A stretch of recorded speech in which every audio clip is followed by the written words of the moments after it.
Are you ready to vibe? You're listening to Creepy Vibes Only.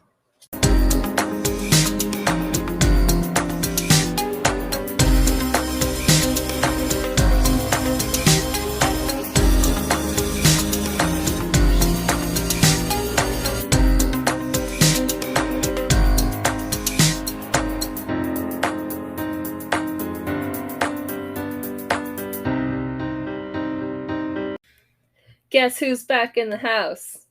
Hello! For Halloween! It's Halloween! It's us on Halloween! Yay! The best day of the year. It actually is my favorite holiday. Like, I'm not kidding. Like, I fucking love Halloween. Oh, me too. Like, Christmas, love seeing my fam. Love seeing you guys. Halloween just slaps. I could do without Christmas. Not that I don't like seeing my family. There's too much pressure. There's too much. Yeah. It's too formal. Yeah, there's a lot of pomp and circumstance around Christmas, and a lot of like angst leading up to it with like all the like prep. Halloween is just like it's hella chill. It's fun. You get candy. Fuck a shit ton of candy. And like, I don't know, like I find that decor much more fun to put up and interact with. And like Christmas decor is like pretty and it's nice and it makes for a great shot and a great gram, but like I want to put a 12-foot skeleton up on my lawn and not be judged for it. And Halloween's my only opportunity to do that. And like, Halloween's wild. Oh my God. And there's so many things you could do. There's so many activities. Like Christmas, you're stuck. It's outside. It's cold. Nah. Yeah. Like it's very like cut and paste. Like you always do the same things for Christmas.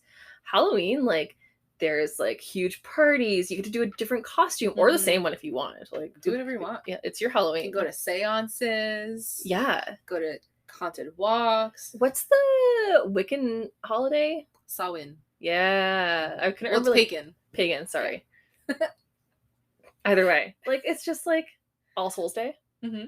Like I love it. I think it's so cool. And I find it like much more interesting. Yes. As a non-Christian. Yeah. You know? There's a lot of history behind it. Oh, hell yeah. There's a lot of... Get it? Oh, very funny. Spooky. And like, I mean, obviously as like two women who have started a creepy podcast, like obviously we have a bit of an incline towards things of this nature and the macabre. Oh my God. I'm really excited. Me too. So we have a special one for you guys today. Yes. So this is not replacing the episode that's coming out tomorrow, but since it's Halloween, we had to do something special. Yeah. So for this episode, we have some Halloween stories, some creepy stories for you. Just some good old Halloween fun. Yeah, in the great words of Alyssa Edwards, some okie spooky megalamoki. So yeah, but to start, I actually have some fun facts for you. Lay them on us. So, my first fun fact is about haunted houses and how they came to be about specifically the States. I don't know about the rest of the world. One ghost came on the Mayflower to colonize. Sorry, go ahead. So, pretty much, so before the Great Depression, Halloween was basically this time, which is kind of is, but more restrained. But it was a time for boys and men, now girls and women are included, to blow up some steam in a harmless way. So Halloween was known as that time where people would just pull shit. Love that. Now, when I was reading the article, they're like, kids would pull harmless pranks such as stealing gates and stealing corpses. Yeah, super harmless when you're fucking with a dead body. No problem. Okay, harmless, cool.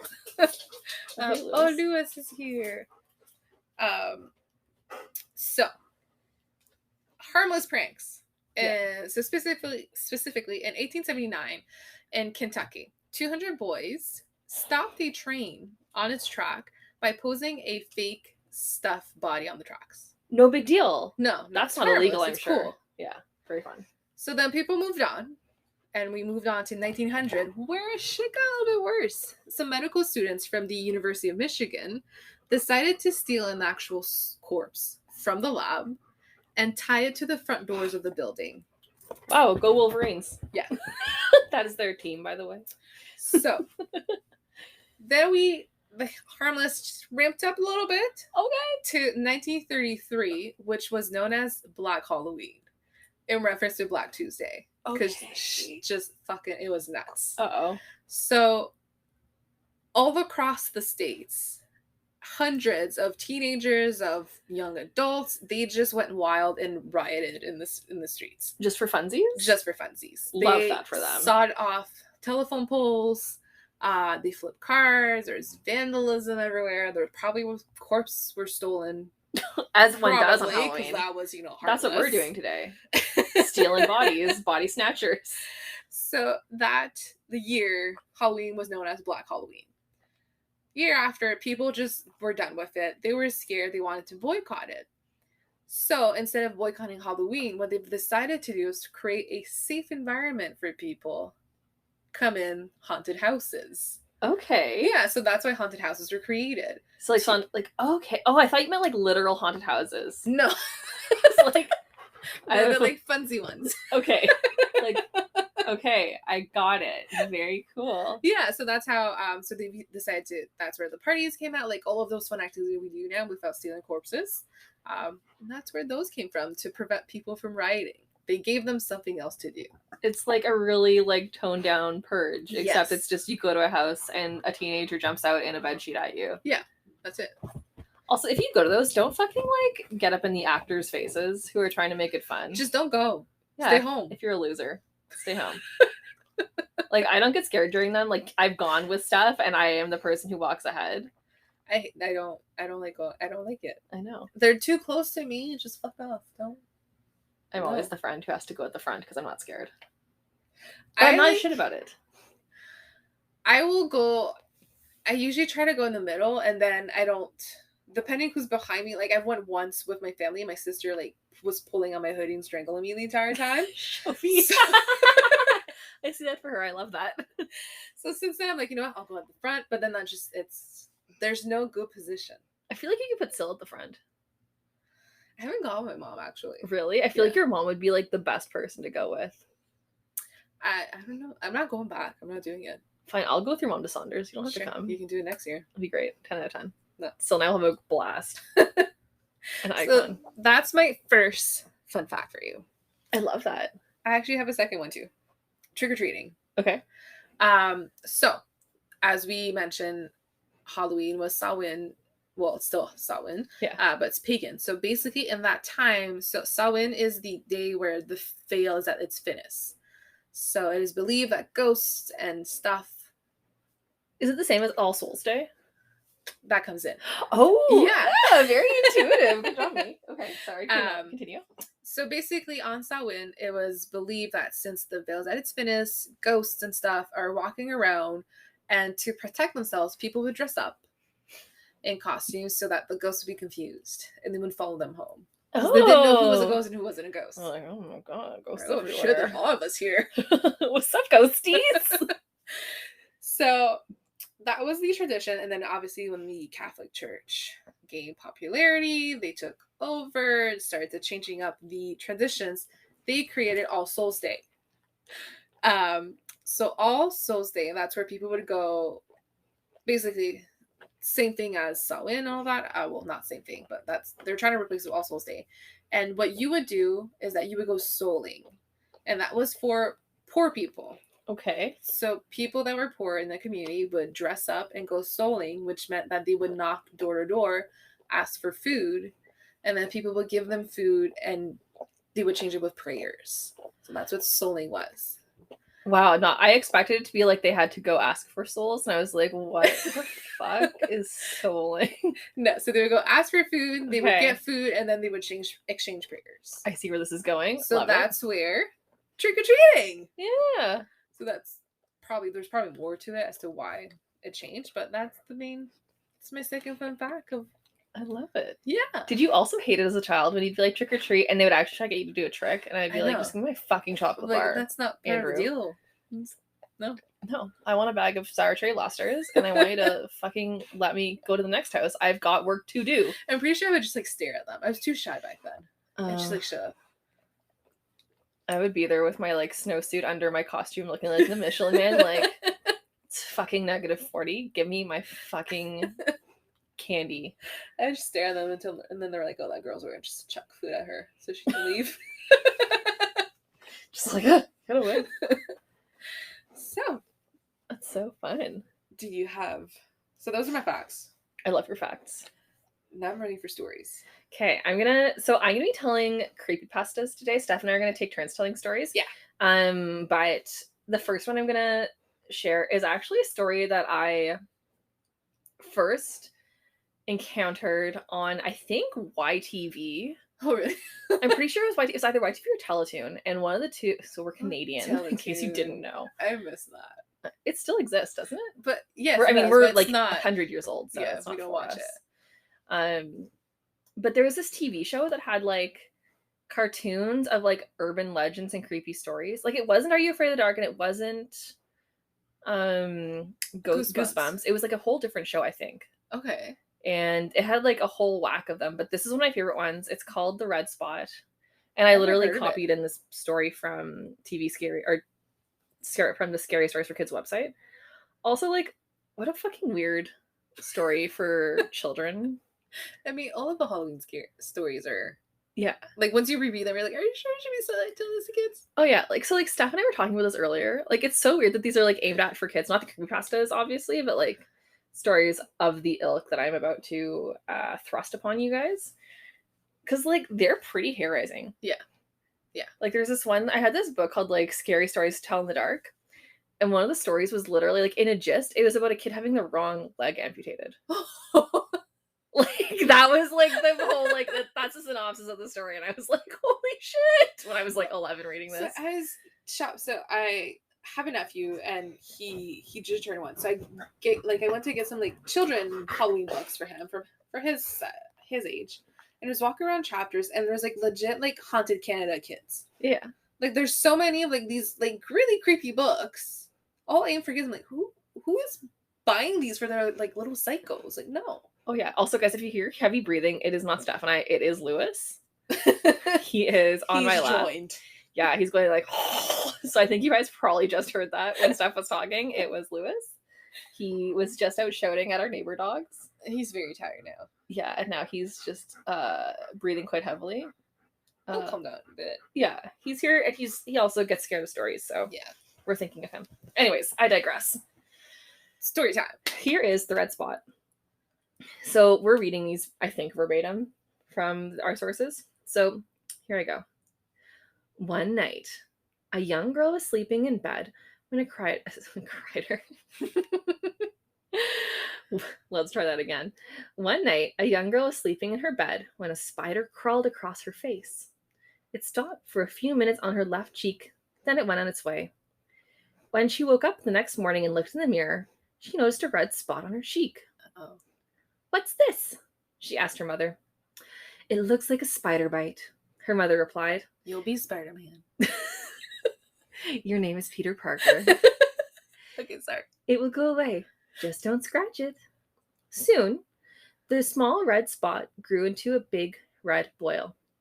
Look at it now, the girl said. It's getting bigger. That happens sometimes, her mother said. It's coming to a head. In a few days, the red spot was even larger. Look at it now, the girl said. It hurts so much and it makes me look so ugly. Also, blemishes don't make you ugly, people. Yeah. We'll have to have the doctor look at it, her mother said. Maybe it's infected. But the doctor couldn't see the girl until the next day. That night, she decided to take a nice, relaxing bath. As she lay soaking in the warm water, the boil suddenly burst. Out poured a swarm of tiny spiders from the eggs their mother had laid in her cheek. Nope. One of my faves. What a great visual. 10 out of 10. No wonder people are terrified of their pimples. Yeah, no thanks. That's disgusting. Yeah, not great. All right. You ready for mine? Oh, yeah. Okay. So mine also is it's an origin story of something. It's my origin story. There you go. So, mine won't be verbatim though. That's It'll fine. be a different format for you guys. Keep you on your toes. So I will talk about the legend of Stingy Jack. Stingy or stingy? Stingy. I believe. Stingy would make more sense. Does he run around with like a needle, like poke? I don't know, I'm French. Come on, Jack. C'est Jacques. C'est Jacques. C'est Jacques. La légende de Jacques. Bonjour, c'est moi, Jacques. Okay, sorry. So it's probably stingy, so that would make more sense. Like, is he cheap? Yes. So stingy. Stingy, okay. Yeah. All right, so Legend of I can say Stingy it now. Jack. Goddamn Stingy Jack with his little pig. This is Jack's story. So stingy, I can't say it. I'll tell you what. So we're gonna forget about that word. It's the story of Jack. So Jack was a old and miserable drunk who loved to trick people. So on Halloween night, Jack went to the local public house, and he just happened to run into the devil. As one does. Yeah. Sup, Beals? So obviously Jack, who was cheap, didn't want to pay for his drink. So he decided that he was going to get the devil to pay it for him and trick him. Okay. He has ambition. He has delusions. He's like, who can I trick the most? Definitely Lucifer. Went for the devil. So he offered his soul to the devil and said, I will give you my soul if you pay for my drink. What a higher cost. So the devil obviously was like, yeah.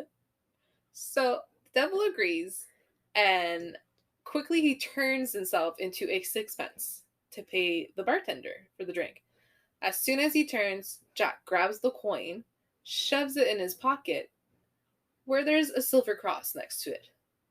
So the cross prevents the devil from changing back. So he trapped the devil in his pocket. And after some pleading, the devil kept asking to release him, and Jack said, I will only release you if you will not come and collect my soul for the next 10 years. Obviously, the devil agrees.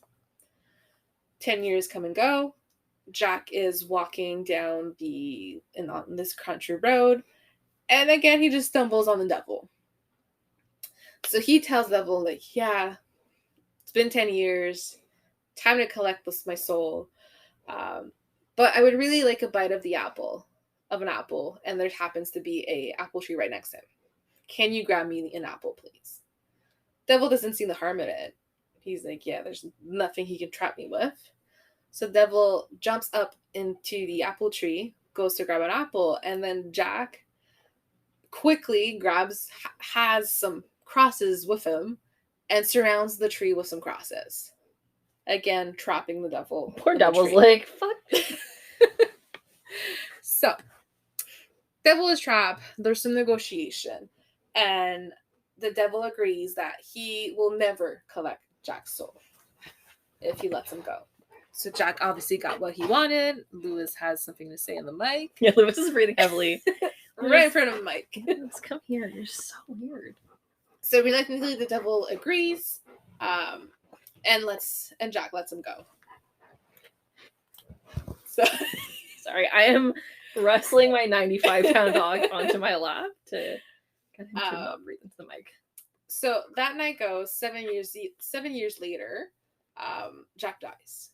So Jack happens upon the gates of heaven, but obviously God would not let him in. Yeah, he's like, no, you have a friend you need to go talk to, Jack. He says that Jack is not allowed to be there because he's deceitful, tight-fisted, and a drunk. So then obviously Jack goes to hell to go see the devil. He's like, hey, buddy. It's me. But when the devil sees him, he decided that he will keep his promise and never collect Jack's soul. So then Jack looks behind him and sees it's completely dark where he came from. He asks the devil where he needs to go, and the devil just says, you gotta go back from where you came from. So before going, Jack asks at least for something to light his way. So the devil gives him an amber from hell, in which Jack happens to have a turnip in his pockets. Turnips are his favorite food. So whenever he can steal them, turnips are his thing. So whenever he managed to steal turnips, he does, and then he just keeps them in his pockets. So he had a hollowed out turnip, decides to put the amber in the turnip, and uses that as a lantern. Okay. And then he is cursed to roam the world until basically forever, for all eternity. So that legend explains why, like the origin of jack-o'-lanterns. Oh. So this is from so this is an Irish myth, right? So in Ireland, people would use hollowed out turnips, and they would put whatever candles in them, and they would stick them on their windowsills, on their doors, outside of their doors, to make sure that Jack didn't come, to frighten him away from their houses. So that's how they would protect themselves from Jack. And then so basically that was a tradition that was done basically everywhere. So in Scotland, Ireland, it was turnips, potatoes they would use.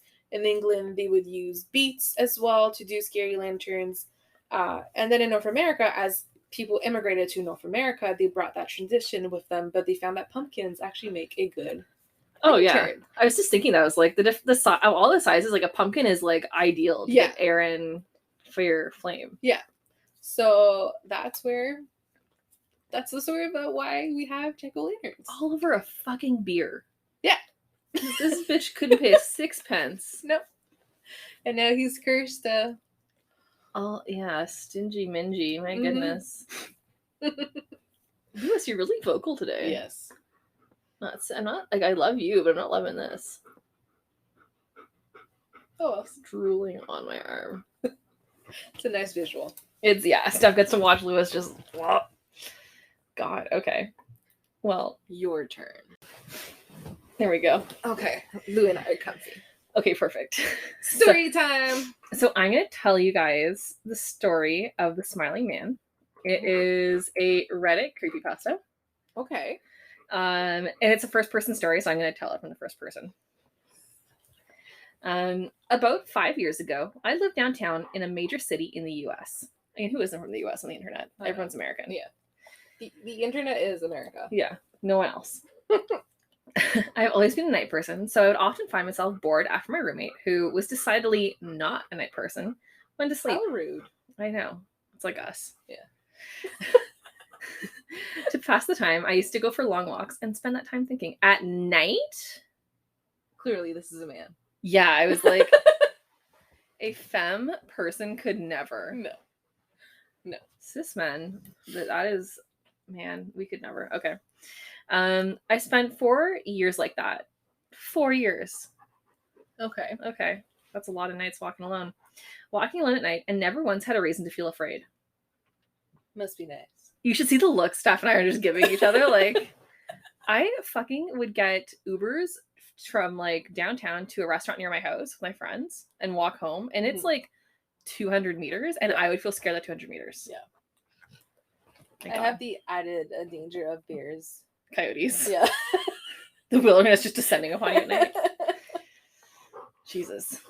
I used to always joke with my roommate that even the drug dealers were in the city were polite, but all that changed in just a few minutes of one evening. It was a Wednesday, somewhere between 1 and 2 in the morning, and I was walking near a police-patrolled park quite a ways from my apartment. It was a quiet night, even for a weeknight, with very little traffic and almost no one on foot. The park, as it was most nights, was completely empty. I turned down a short side street. Jesus. It's okay. In order to loop back to my apartment when I first noticed him.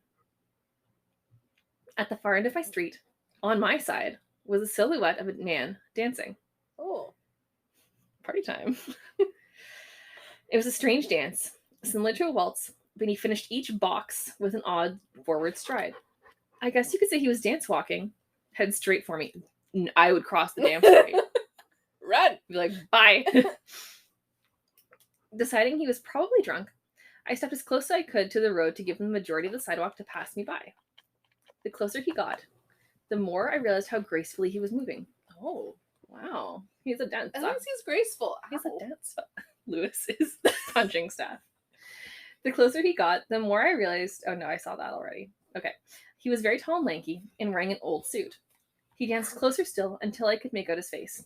His eyes were open and wild. Head tilted back slightly, looking off at the sky.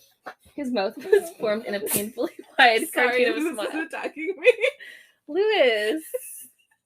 Be cool. It's not about you. You're not a host. He's It's like, I am the real star here. Lewis. What if you hold the mic? Yeah, I'm gonna hold the mic. Yeah, hold the mic. You guys didn't hear your stuff. I was completely and utterly unnerved by this. I mean, fair. Yeah. I started walking again, but kept my eyes on the man. He didn't move. Once I had put about half a block between us, I turned away from him for a moment to watch the sidewalk in front of me. The street and sidewalk ahead of me were completely empty. Still unnerved, I looked back to where he had been standing to find him gone. For the briefest of moments, I felt relieved, until I noticed him. He'd crossed the street and was now slightly crouched down. I don't know why that's so much worse. Yeah. Like, it just is. It's not normal behavior. No. I mean, now there's fucking dancing down the street, but... What do you think? I couldn't tell for sure due to the distance and shadows, but I was certain he was facing me. I looked away from him for no more than 10 seconds, so it was clear that he had moved fast. I was so shocked that I stood there for some time staring at him, and then he started moving towards me again. Uh-oh. Gross. He took giant, exaggerated tiptoe steps as if he were a cartoon character sneaking up on someone, except he was moving very, very quickly. What? No. Oh God. I'd like to say at this point that I ran away or pulled out my pepper spray or my cell phone or anything at all, but I didn't. Why? Why would you not? I would fucking... You're just memorized by like the dancing and the Oh my steps. God. He's like putting on a show before killing you. Apparently. I just stood there, completely frozen as the smiling man crept towards me. What a fucking mental image. Ugh. And then he stopped again, about a car length away from me, still smiling a smile, still looking to the sky. When I finally found my voice, I blurted out the first thing that came to mind. What I meant to ask was, "What do you want?" In an angry, commanding tone. What came out was a whimper. What? Regardless of whether or not humans can smell fear, they can certainly hear it. Yeah. I heard it in my own voice. That only made me more afraid. It's not funny, but it is. It's really funny. But he didn't react at all. He just stood there, smiling. Gross. And then, after what felt like forever, he turned around very slowly and started dance walking away. Just like that. Jazz hands. Spirit fingers. Jazz hands. Spirit fingers. Not wanting to turn my back on him again, I just watched him go. Cool. Until he was far enough away to almost be out of sight. And then I realized something. He wasn't moving away anymore, nor was he dancing. I watched in horror as the distant shape of him grew larger and larger. He was coming back my way, and this time he was running. Gross. I ran too. Same, buddy. I ran until I was off the side road and back onto a better lit road with sparse traffic. Looking behind me then, he was nowhere to be found. The rest of the way home, I kept glancing over my shoulder, always expecting to see his stupid smile, but he was never there. Gross. Thank fuck. I feel like it would be worse if he was actually following him on like a busy street. Yeah. Gross. I lived in that city for 6 months after that night, and I never went out for another walk. Good. Yeah, fuck. There was something about his face that always haunted me. He didn't look drunk. He didn't look high. He looked completely and utterly insane, and that's a very, very scary thing to see. Okay, but like, he could have been on stimulants. He might not have looked high in like the way we always expect. Yeah, it could have been a hat man. Could have been a hat man. Does the hat man dance? Does he dance? He will do whatever he wants to do. He just keeps coming back to us. Yeah. That hat man. Yeah, it's our boy. You know who we need for this? Who? Figure out who it is. Constable Around Pound. Constable Around Town. On the case. He's the man of action, the man for the job. Yes. God, that was disgusting. Yeah, I hate it. Yeah. I love that for us, though. Yeah. Gross. Okay, please take us away. Give us something else to think about. Okay. Well, I have our favorite Halloween story. What's the favorite story? The Yellow Ribbon. Oh, that is my favorite story. Okay. Alrighty. So, this is the story of Johnny and Jenny. Johnny was a very curious boy, and Jenny was a nice but very quiet girl. So they made a good pair. Totally. The most curious thing about Jenny was that she wore a yellow ribbon around her neck at all times. Johnny, who was very curious, every day he would ask her why she wore the ribbon around her neck, and Jenny would answer, "I can't tell you now, maybe later." So Johnny forgot about it. They grew up together, never asked her the question again, but did see that she actually was never without the ribbon. Wore it every single day. I wonder if she was known as like the crazy ribbon girl. Oh, for sure. In the neighborhood, they're like, "Oh my god, there comes Jenny with her yellow ribbon. She thinks she's all that with her yellow ribbon." They were like, like as she was a little kid, they're like, "Oh, it's cute." But then when they got into being teenagers, they're like, "Okay, it's not cute anymore." But then chokers came back in style, and they were like, "Damn, Jenny." She brought it. It was Jenny who started it. Her, 100%. Oh yeah. So when they were teenagers, Johnny decided to ask her again, because maybe this time he'll get an answer. Mm-hmm. "Jenny, why do you wear that yellow ribbon?" Jenny answers, "Can't tell you now, maybe later." Jenny and Johnny eventually fell in love and got married. Love that. She was a beautiful bride dressed in her white gown with her white veil, and of course her yellow ribbon. Of course. On the day of their wedding, Johnny decided he needed answers. So he asked her, "Why do you wear that yellow ribbon?" But she gave her the same answer as always. "I can't tell you now, maybe later." So Johnny and Jenny had a long and happy life. They had kids. They happily lived throughout the years. Jenny never removed the yellow ribbon from her neck, and Johnny never asked her. Wow.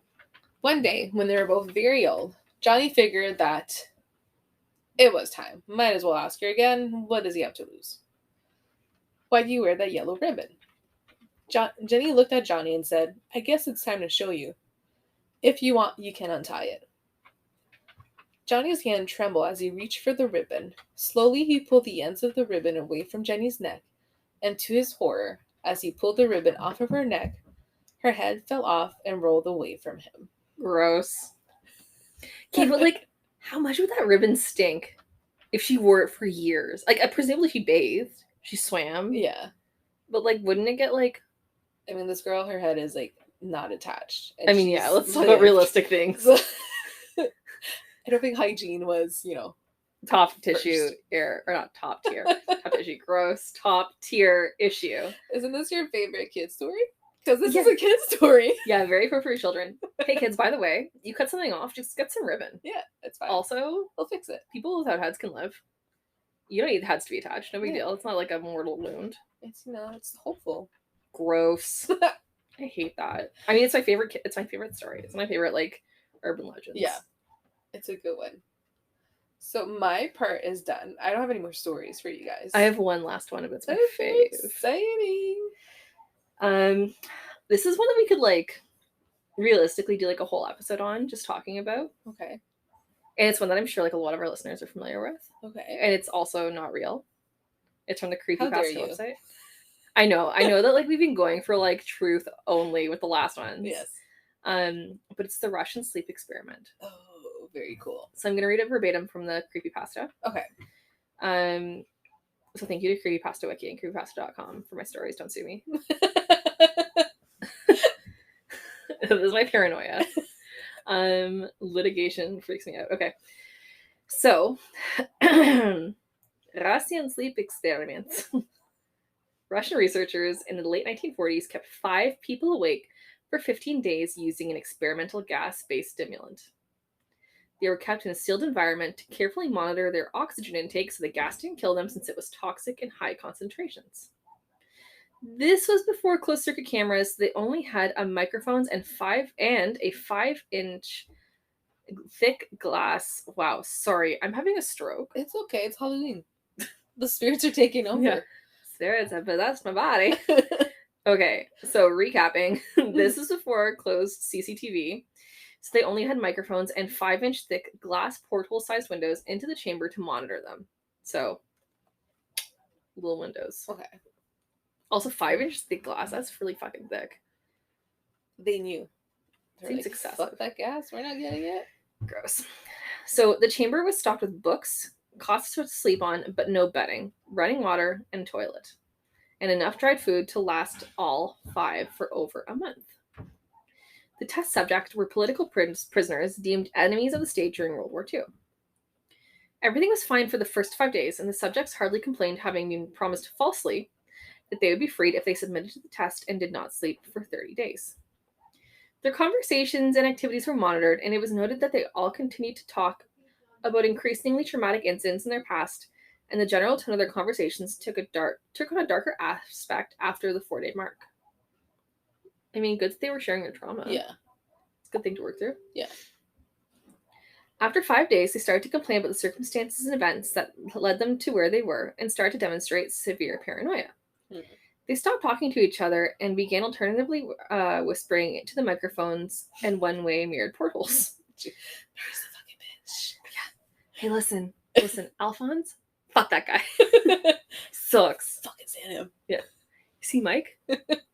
Bitch. Is this Big Brother? Mike, if you're listening, you're not a bitch. I just couldn't think of any other names. Mike, you're cool.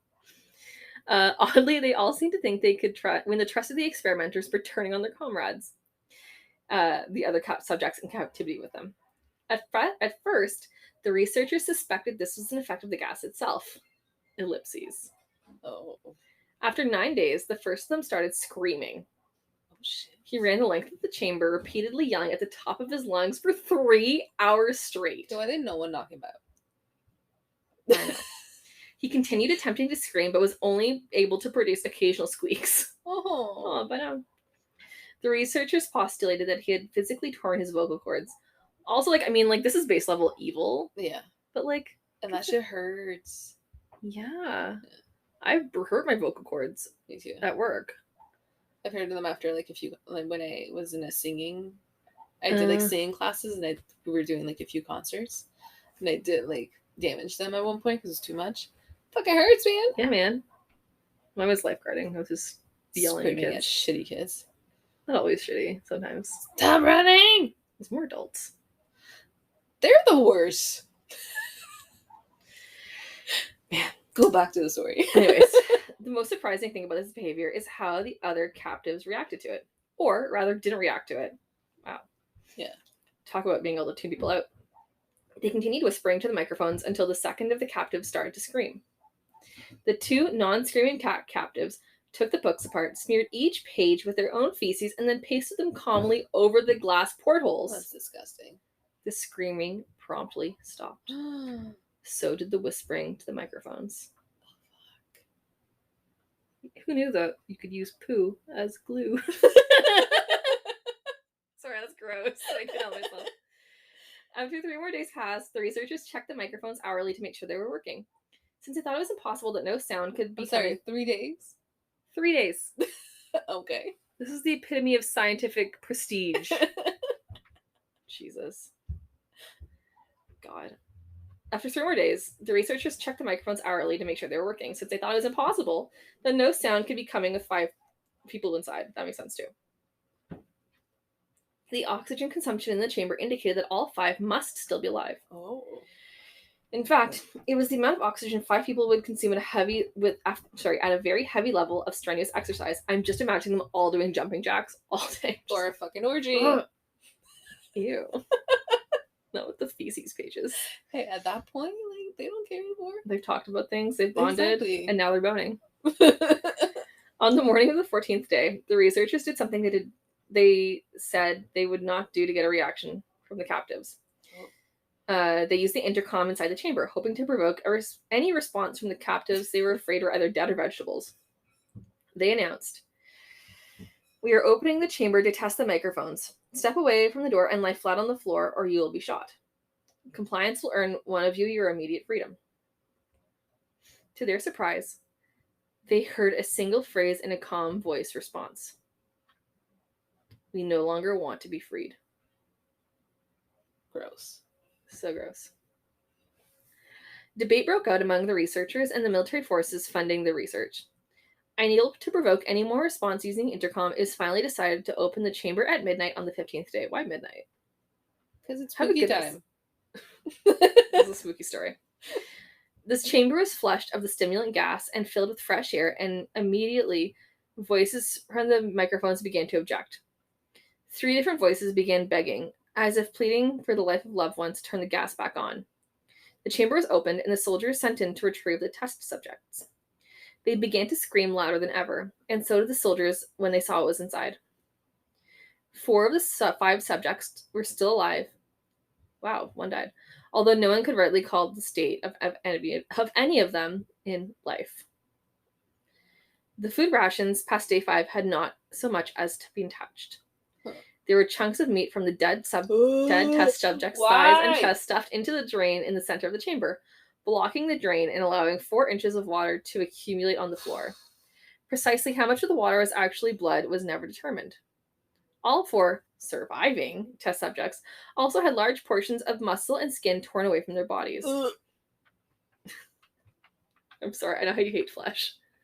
The destruction of flesh and exposed bone on their fingertips indicated the wounds were inflicted by hand, not with teeth, as the researchers initially thought. It's gonna be okay, you're almost through it, Stephanie.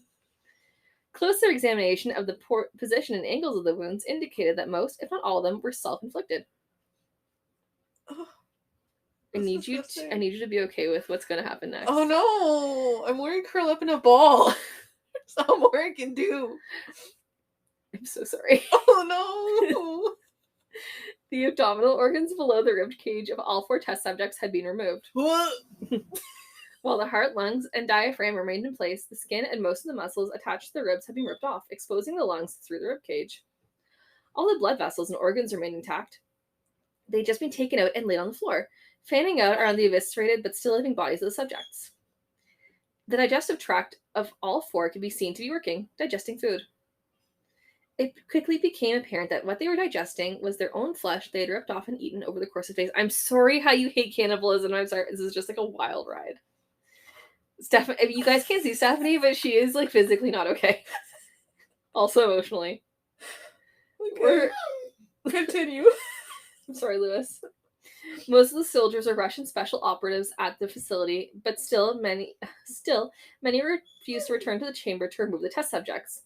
They continued to scream to be left in the chamber and alternately begged and demanded the gas to be turned back on lest they fall asleep. To everyone's surprise, including mine, the test subjects put up a fierce fight in the process of being removed from the chamber.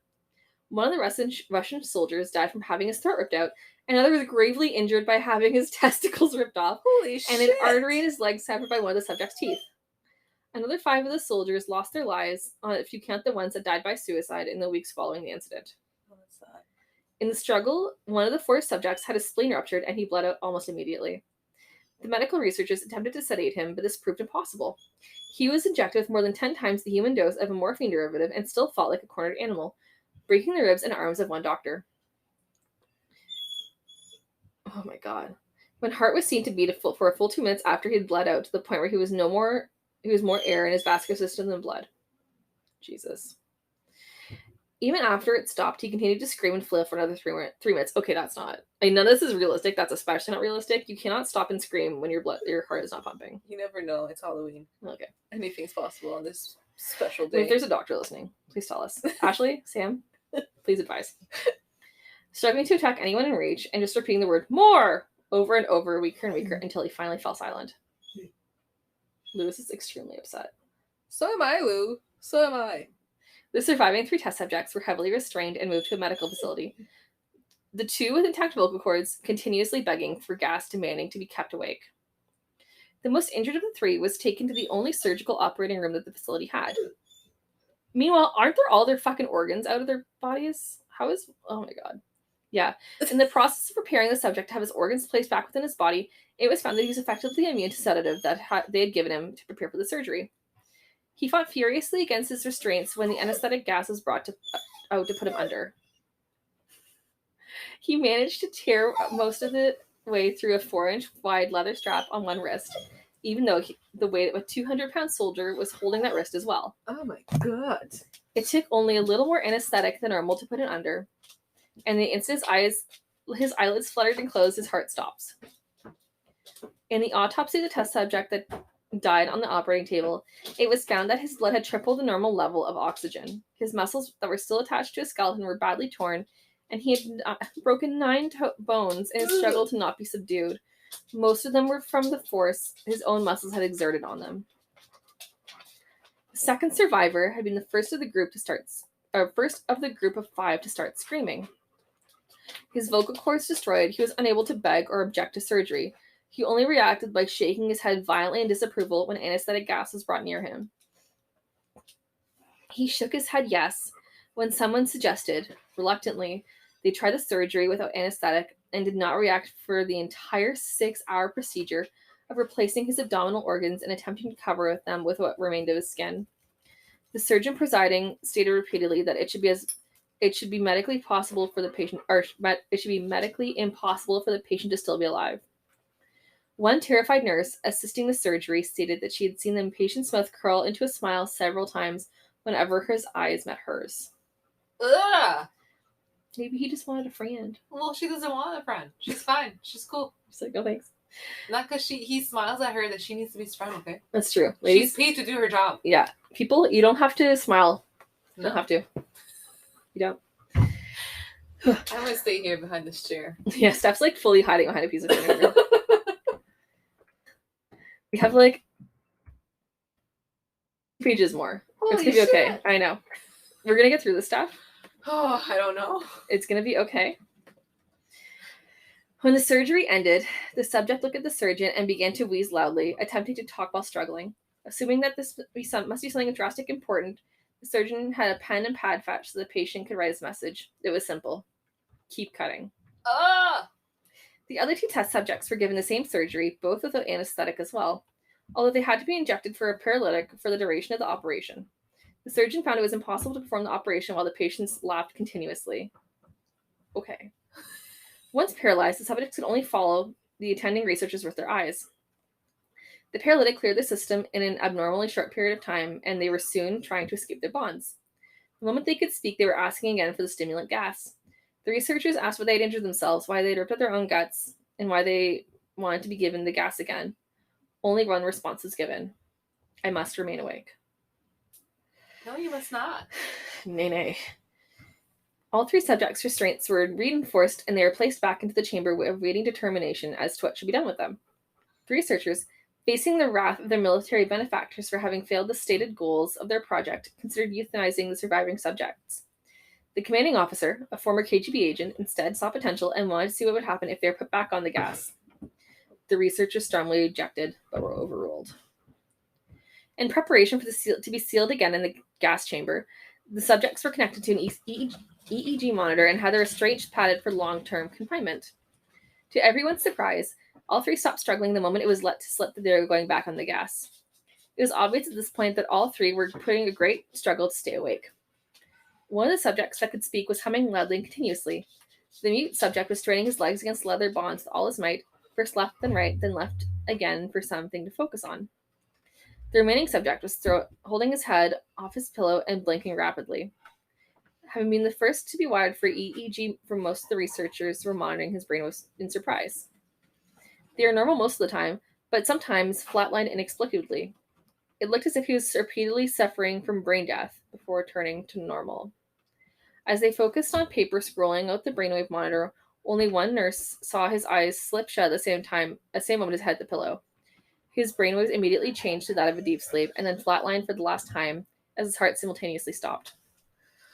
Oh my god. The only remaining subject that could speak started screaming to be sealed in now. His brainwaves showed the same flat lines as the one who had died from falling asleep. The commander gave the order to seal the chamber with both subjects inside, as well as 3 researchers. Why? Because they're evil. Why 3 researchers? I'd be like, fuck no, just leave them alone. One of the named 3 immediately drew his gun and shot the commander point blank between the eyes, then turned on his gun on the mute subject, and this is their wording, not mine, blew his brains out as well. Oh, okay, very scripted. When he pointed his gun at the remaining subject, still restrained to the bed, as the remaining of the members of the research team fled the room. I won't be locked in here with these things, not with you. He screamed at the man as he strapped on the table. What are you? He demanded. I must know. The subject smiled. Have you forgotten so easily? The subject asked. We are you. We are the madness that lurks within you all, begging to be freed every moment in your deepest animal mind. We are what you hide from in your beds every night. We are what you sedate into silence and paralysis when you go to the nocturnal haven where you cannot tread. The researcher paused, aimed at the subject's head and fired. The EEG flatlined as the subject weakly choked out. So nearly free. Is it over? It's over. Oh, thank God. I know. That was disgusting. I know. You should have ended with the yellow ribbon. Oh my god. Well, it's a scary one for Halloween. That's like an Yeah. actual. I find this very like actually like It's perfect for Halloween. yeah. It's scary. It's creepy. It's unnerving. That was a fun. I'm ready for Halloween candy. Yeah.